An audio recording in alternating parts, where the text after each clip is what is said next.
I'm Chris with Carnival Cruise X, and this is episode 169 of Yakety-Yak straight from the Yak's mouth.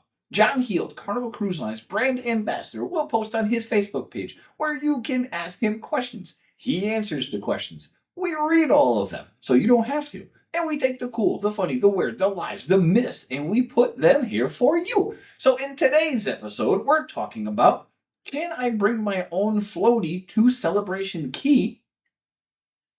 They make beer on the Vista? Can I do a tour?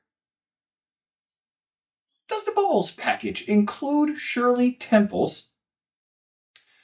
That bottle of wine in the steakhouse on day one? And mobility issues. Can I get to my cabin sooner? And this is straight from the Yak's mouth.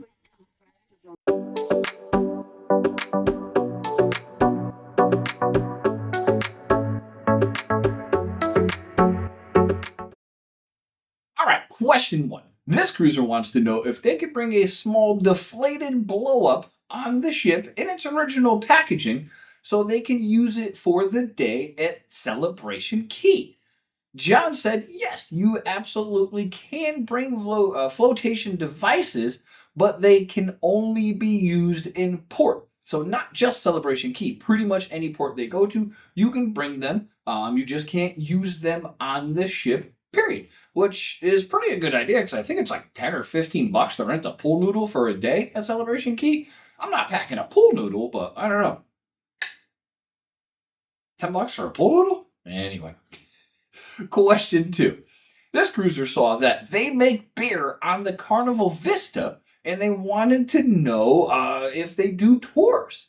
John said they do have a brewery tour, but you need to discuss it with the bar staff on board. We did do a brewery tour, and for this one, it was at the Pig and Anchor, and you have to go to the bar and sign up ahead of time, and it sells out quick. So if you're interested in doing it, get there on day one and sign up. So it's random days, whatever the brewmaster figures out that they have time, they're going to do it. But we've done it, and let me tell you, it is well worth it. Our guy was great. We've actually seen him twice or three times on the ships. They bring out pitcher after pitcher of beer so you can taste it.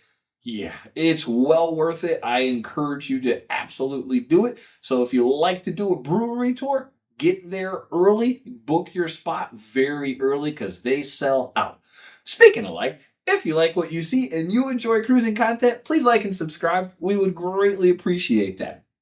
Question three. This cruiser has the Bubbles package and wanted to know if Shirley Temples were included as their daughter really likes them. Non-alcoholic, of course. John said, yes, absolutely they are.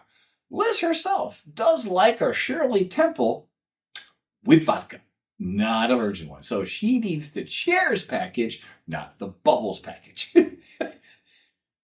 All right, on to question four. This cruiser wanted to know if someone can order a bottle of wine at the steakhouse on day one, because it's free if you have two people, and then take it back to their cabin unopened. John said, no, this would not be allowed. You can pop the bottle, and if you have a glass of wine each and you have some left, you can most certainly take that back to your room. And if you're a solo cruiser or only one person is going, you're only going to get 2 glasses of wine anyway. But can you take that free bottle of wine on day one and bring it back to your room? John said, absolutely not. It will not be allowed.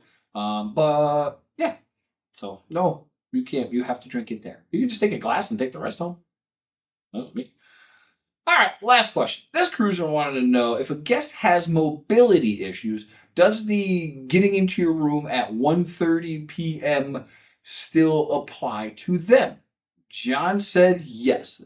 They will still have to wait. That said, if you have mobility issues and you can't stand for a long time and you want to get on the boat and then go pretty much straight to your room, don't do the early boarding times. Do the later boarding times. A, the crowds are way less crazy. and you can get on, and if you need to go to your room to rest, you most certainly can. So don't do the early boarding times. It will save yourself a lot of grief. So that's been episode 169 of Yakety-Yak, straight from the Yak's mouth. Thanks for watching. Please take care.